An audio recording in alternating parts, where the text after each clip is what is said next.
अच्छा, तो अब जो है हम डिज़ाइन स्पेसिफिकेशन मॉडल को देखते हैं कि किस तरीके से हम एनालिसिस मॉडल से चीज़ें उठाकर और किस तरीके से हम उसका डिज़ाइन मॉडल बनाएं।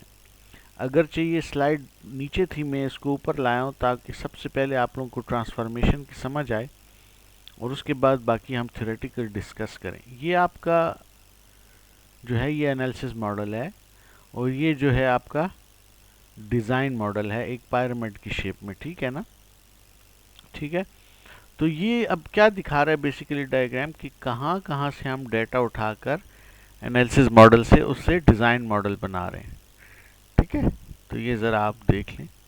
ये आपके पास जो है कंपोनेंट लेवल डिज़ाइन है, इंटरफेस आर्किटेक्चर और क्लास लेवल डिज़ाइन, या इसको हम डेटा डिज़ाइन भी कहते हैं। तो बेसिकली हम ट्रांसफॉर्म करते हैं अपने एनालिसिस मॉडल को डिज़ाइन मॉडल में और उससे डिज़ाइन बनाते हैं। ठीक है, डाटा डिज़ाइन में क्या होता है, created by transforming the analysis information model from data dictionary and ERD into data structures required to implement the software।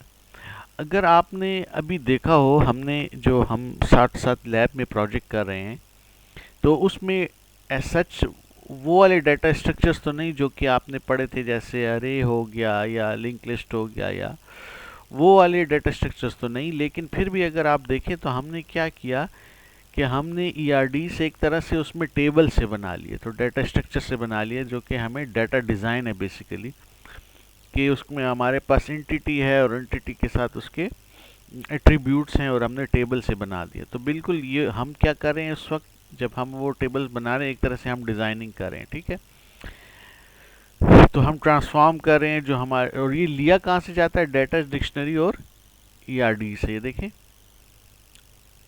Data design हम करें डाटा डिक्शनरी से और ईआरडी से ले रहे हैं। ठीक है, पार्ट ऑफ डाटा डिज़ाइन में occur in conjunction with the design of software architecture. जब आप पूरा आर्किटेक्चर बना रहे हैं तो कुछ डाटा डिज़ाइन उस वक्त हो जाता है और कुछ उस वक्त होता है जब हम अलग-अलग से मॉड्यूल्स बना रहे हैं। अब थोड़ी बदकिस्मती से जो हम डेटाबेस का प्रोजेक्ट कर रहे हैं उसमें ऐसा नहीं है कि हमारे पास कंपोनेंट्स, हम बहुत बड़ी एग्जांपल नहीं ले रहे, लेकिन अगर कोई बहुत बड़ा प्रोजेक्ट हो और उसमें कंपोनेंट्स हो तो कुछ उस वक्त होता है डाटा डिज़ाइन जिससे कंपोनेंट्स बन रहे हैं, और कुछ पूरा जब आपके पास प्रोजेक्ट का आर्किटेक्चर आप बना रहे हो तो उस वक्त कुछ डाटा डिज़ाइन होता है। ठीक है,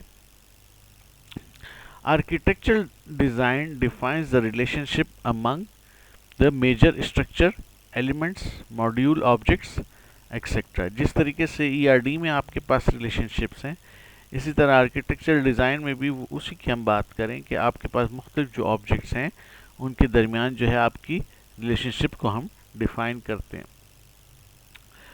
the design patterns then can be use to achieve the requirements that have been defined for the system. As such जो हम अपना प्रोजेक्ट कर रहे हैं उसमें डिज़ाइन पैटर्न्स नहीं है, लेकिन आर्किटेक्चर के लिए आमतौर पर मुख्तलिफ डिज़ाइन पैटर्न्स यूज़ किए जाते हैं ताकि हम अपनी रिक्वायरमेंट्स को अचीव करें। एक ये चीज़, और दूसरा ये कि and the constraints that affect the way in which the architecture patterns can be applied.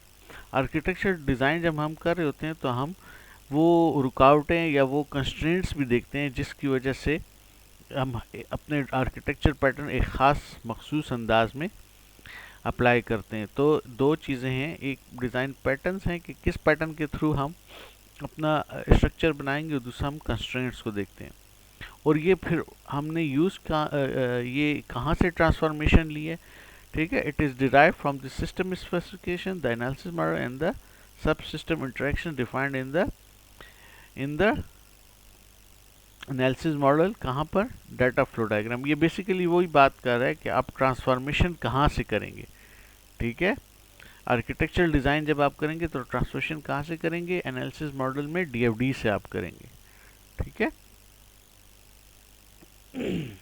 फिर इसके अलावा ये कि अगर आपके जो मॉड्यूल्स हैं मुख्तलिफ, वो आपस में कम्युनिकेट कैसे करते हैं। अगेन जो हमारा प्रोजेक्ट है डेटाबेस के प्रोजेक्ट में ऐसा उसमें कम्युनिकेशन का या इस तरह मुख्तलिफ मॉड्यूल्स नहीं हैं। हमारा एक ही प्रोजेक्ट है, उसमें हमने टेबल से बनाए हुए हैं, लेकिन इंटरफेस डिज़ाइन का बेसिकली यही मतलब है कि आपके पास मुख्तलिफ ऑब्जेक्ट्स हों या मुख्तलिफ मॉड्यूल्स हो, आपस में कम्युनिकेट कैसे करेंगे, तो उसको हम इंटरफेस डिज़ाइन करते हैं। और इंटरफेस डिज़ाइन भी आपका डाटा फ्लो डायग्राम से आप ट्रांसफॉर्मेशन करके करते हैं। और उसके बाद आपके मुख्तलिफ कंपोनेंट्स कौन कौन से होंगे उनका हम डिज़ाइन करते हैं, और वो हम कहते हैं कहाँ से, created by transforming the structure element defined by the software architecture into procedural descriptions of software components using information obtained from the process specification, control specification and the state transition diagram। तो components आप कहाँ से देखेंगे, वो भी इस diagram से आप फिर देख सकते हैं कि आप कंपोनेंट डिज़ाइन कहाँ कहाँ से करते हैं। ये एरोस को आप देख सकते हैं कि HTD है और कंट्रोल स्पेसिफिकेशन डायग्राम है और process specification diagram document, sorry not diagram, document से।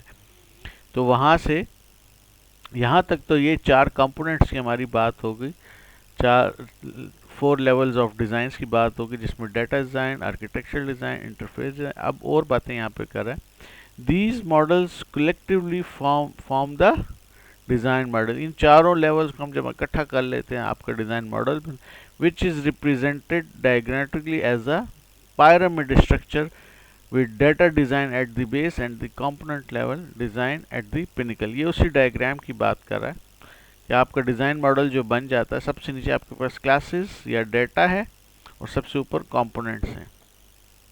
Note that each level produces its own documentation which collectively form design specification document. Her level की अपनी डॉक्यूमेंटेशन होती है, ठीक है, along with the guidelines for testing individual modules and the integration of entire package। ये भी है कि आप, क्योंकि इसमें मुख्तलिफ कंपोनेंट्स होते हैं, मॉड्यूल्स होते हैं, तो टेस्टिंग आप उसकी कैसे करेंगे एक हिस्से की, और जब उन हिस्सों को आपस में मिलाएंगे तो हम इसको कहते हैं इंटीग्रेशन टेस्टिंग। सही है, तो इन दोनों तरह की टेस्टिंग कैसे करेंगे वो भी डिज़ाइन में बताई गई होती है, ठीक है। Algorithm description and other relevant information may be included as an appendix। अब डिज़ाइन के बाद हमने नेक्स्ट काम क्या करना है, प्रोग्रामिंग करनी है, कोडिंग करनी है, ठीक है। तो एल्गोरिथम की थोड़ा सूडो कोड या उसकी डिस्क्रिप्शन वगैरह जो दिया गया होता है वो भी आप अपेंडिक्स में आखिर में डिज़ाइन स्पेसिफिकेशन डॉक्यूमेंट के साथ जो अपेंडिक्स होता है उसमें आप बता सकते हैं, ठीक है।